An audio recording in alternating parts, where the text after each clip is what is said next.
আসসালামু আলাইকুম রহমতুল্লাহি অবরকাতুহু। সম্মানিত দর্শক, ৭১-এর সেই রক্তঝরা দিনগুলোর মতো করে এই জুলাই মাস আমাদের জীবনে এক নতুন ইতিহাস তৈরি করতে চলেছে। আজকে যেদিন ভিডিও করছি, জুলাই মাসের ১৮ তারিখ, বৃহস্পতিবার।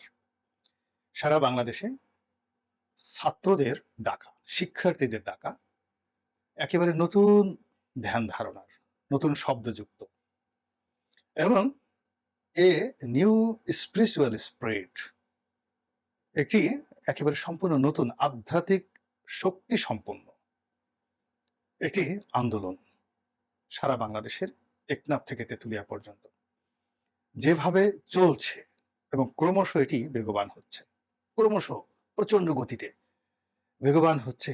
এটা ৭১-এ সেই মার্চ মাসের ১৮ তারিখে কেমন হয়েছিল? যারা ওই সময়টাতে এই ঢাকা শহরে ছিলেন, আমি ছিলাম না, আপনারা বলতে পারবেন। কিন্তু আজকের দিনে যারা ৭১ দেখেছেন, যারা আজকের দিনে ঘরে বসে ছিলেন বা দূর থেকে দেখেছেন, তাদেরকে আমি বলছি, আমার ক্ষুদ্র জ্ঞান, ক্ষুদ্র অভিজ্ঞতা এবং আমার যে চাক্ষুষ দেখার ক্ষমতা আল্লাহ রাব্বুল আলামিন দিয়েছেন, এটা দিয়ে আমি যা দেখলাম, যা বুঝলাম, এমনটি আমি কোথাও দেখিনি। পত্র-পত্রিকায় হয়তো অনেক দেশের স্বাধীনতা আন্দোলন পড়েছি, আরব বসন্ত হয়েছে সেটা দেখেছি। রোমানিয়াতে নিকোলাই চাউশেস্কুর পতনের ঘটনা দেখেছি। স্পেনের ফ্রাঙ্কোর পতনের কাহিনী আমরা পড়েছি। এরপরে চিলিতে পিনোশের পতনের কাহিনী আমরা পড়েছি, ইন্দোনেশিয়ার সুহার্তো, আরো অনেকে, গাদ্দাফি, সাদ্দাম। সুদীর্ঘকাল তারা এই পৃথিবীতে দাপটের সঙ্গে যে অত্যাচারের স্টিম রোলার চালিয়েছে, উন্নয়নের বুলি তুলে জাতিকে বিভেদ বিসংবাদের মধ্যে ফেলে নিজের রস, কাম, ক্রোধ, কুকর্ম সবকিছু জাতির ঘাড়ে চাপিয়ে দিয়ে সে সকল দুর্বৃত্তরা যখন বিদায় নিয়েছিল বা তাদের যখন পতন হয়েছিল, ঠিক সেই সময়টিতে কিরকম একটা অবস্থার সৃষ্টি হয়েছে আমরা বলতে পারবো না। আমরা দেখেছি এবং আমরা এমনকি এই যে কয়েকদিন আগে শ্রীলঙ্কাতে যেটা হলো, আমরা দূর থেকে দেখেছি। যখন সেই শ্রীলঙ্কা রাজাপাকসে পরিবারকে ধাওয়া করা হলো, তার চেলা চামুন্ডাকে মারধর করা হলো, তাদেরকে তাড়িয়ে দেওয়া হলো এবং সেই ঘটনার ৬-৭ দিন আগে সেই রাজাপাকসে পরিবারের চেলা চামুন্ডারা যে তাণ্ডব চালিয়েছে, পুলিশ মিলিটারি যে তাণ্ডব চালিয়েছে জনগণের উপর, সেগুলোকে জনগণ কিভাবে মোকাবেলা করেছে আমরা দূর থেকে দেখেছি, কিন্তু বুঝিনি। কিন্তু এই ঢাকা শহরে এখন আজকের দিনটিতে আমরা বুঝতে পেরেছি, একদিকে আমাদের টাকায় কেনা অস্ত্র, সেই অস্ত্রের ভিতরে ভরা গোলা বারুদ, গুলি, টিয়ার শেল, সাউন্ড গ্রেনেড, আমাদের টাকায় কেনা বড় বড় জল কামান এবং যেগুলোকে বলা হয় আর্মার্ড ভেহিকেল, অস্ত্র সজ্জিত যে সকল মানে ট্রাক, পরিবহন গাড়ি পুলিশের রয়েছে, বিজিবি রয়েছে, সেইগুলো সব রাস্তায় নেমে আমাদেরকে এমন ভয় দেখানোর চেষ্টা করলো যে ভয় আপনারা হয়তো পাকিস্তান জমানাতে পেয়েছিলেন। তো পাকিস্তান জমানাতে সেই ভয়কে অতিক্রম করে আপনারা কয়জন রাস্তায় নেমেছিলেন সেটা আপনারা স্মরণ করেন। কিন্তু আজকের এই ৫ বছরের বালক বালিকা থেকে শুরু করে ১০০ বছরের বৃদ্ধ এবং বৃদ্ধা কাঁধে কাঁধ মিলে সারা বাংলাদেশের অলিতে গলিতে রাজপথে যে দুর্বার আন্দোলন গড়ে তুলেছে, যে দুর্বার প্রতিরোধ গড়ে তুলেছে, আপনারা কি সেই প্রতিরোধ হানাদার বাহিনীর বিরুদ্ধে করতে পেরেছিলেন? কিন্তু আজকের এই জমানাতে পুলিশকে, বিজিবিকে, ছাত্রলীগকে, যুবলীগকে, আওয়ামী লীগকে যেভাবে আন্দোলনরত শিক্ষার্থী এবং তাদের সহযোগী অন্যান্য যারা রয়েছেন তারা যেভাবে প্রতিহত করেছেন, এ এক বিস্ময়কর ইতিহাস বাঙালির। বারবার বাঙালিকে ভীরু বাঙালি বলে খেপানো হয়। বাঙালি কিছু করতে পারে না, বাঙালি আন্দোলন করতে পারে না, আন্দোলন কেবলমাত্র আওয়ামী লীগ করতে পারে। তো আজকের এই দিনটিতে আওয়ামী লীগ হাড়ে হাড়ে টের পেয়েছে ১৩৩ গুনতে কত সময় লাগে, হাড়ে হাড়ে টের পেয়েছে কত ধানে কত চাল।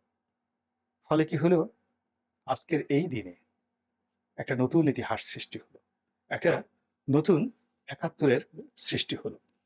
এখন এই যে একটা এত বড় বিপ্লব, এত বড় একটা আন্দোলন, এটি কি আজকের দিনের মধ্যেই সীমাবদ্ধ থাকবে? প্রশ্নই আসে না।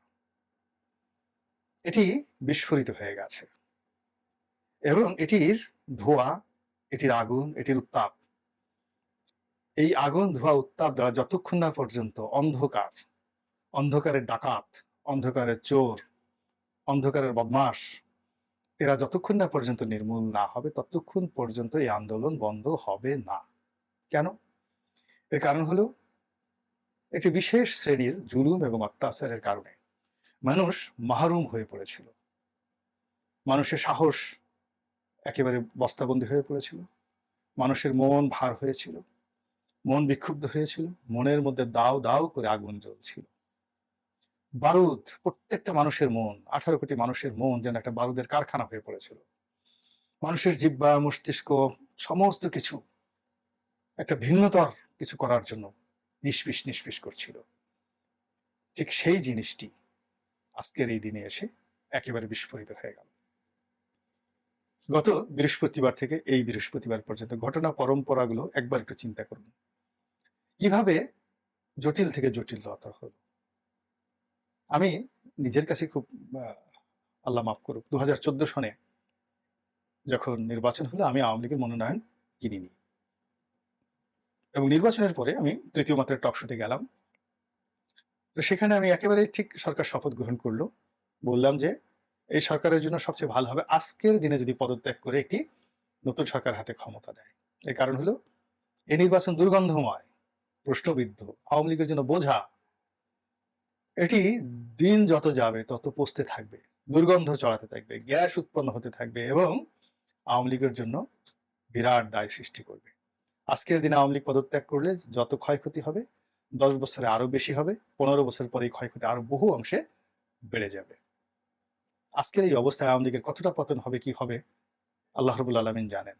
কিন্তু সর্বনাশ যা হওয়ার এই দলটি রাজনীতির এবং এই দলটি নেতাকর্মীদের যে নাজেহাল হওয়ার যে অবস্থা, সেই সর্বনাশ কিন্তু ঘটে গেছে।